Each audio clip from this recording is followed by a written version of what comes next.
Montreal's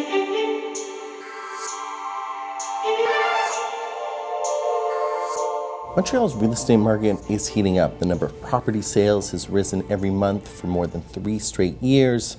Prices are rising and supply is dropping. And that has some people asking, could we see the type of runaway price growth that they saw in Vancouver and Toronto? Well, let's take a look at some of the data. So to start, we need to know what's driving this price increase. What everyone seems to say is that it's the result of economic fundamentals. Unemployment rates are down, wages are starting to rise, and consumer confidence is high. Basically, people have more money and they're more confident about the future, so they're more willing to buy property. Yes, the number of foreign buyers has increased, but it's still around 2% of all purchases. That's a few hundred people a year.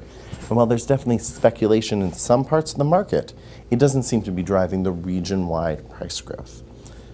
So what are we actually seeing when it comes to prices? The median price of a single-family home in Montreal, in the region of Montreal, rose 6% year over year in April. On the island of Montreal, it was up 4% year over year. But that needs a little bit more nuance. Across the region, prices rose slightly from March to April, but the price of a single-family home on the island of Montreal fell about $3,000 from March to April.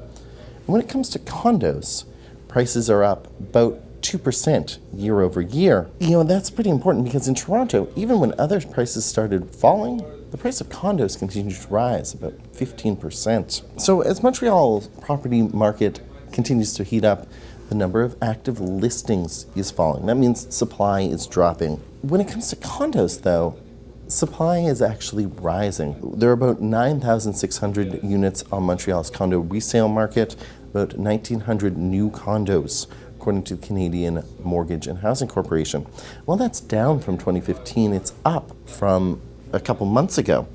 And you can expect to see a lot more condos coming onto the market. The number of construction starts, that's the number of housing projects that broke ground in April, reached a 20-year high. And that was driven by condos and purpose-built apartments. And even with the decline in supply, the number of months of inventory, which is a real estate industry term to measure supply versus demand, basically, was 8.5 for condos in Montreal in April, and was about 6 for single-family homes and plexes in Montreal. In the Toronto area, supply or months of supply was 3 months for single-family homes and 4 for condos. That's not to say that supply isn't limited for certain types of property in certain parts of the city and certain parts of the region, but not for condos. So it's not just taxes that took the wind out of the sails in Toronto and Vancouver. Mortgage rates are rising, and even though the Bank of Canada kept the interest rate steady earlier this month, it's expected to rise later this year. And mortgage rules have changed as well. Now buyers have to go through a stress test to prove they can pay the expected higher mortgage rates. Well, that means that you probably might not be able to get as much house as you'd wanted to get. Even though we heard a lot of talk about speculators, both foreign and domestic, in Toronto and Vancouver, a lot of the price increase was driven by cheap debt. Canadians were able to spend more on houses, and because prices were rising so fast, taking on that debt seemed more reasonable. But now that credit is becoming more expensive and borrowers have to prove they can pay for that, things are starting to slow down. And that's as true in Montreal as it is in Toronto or Vancouver.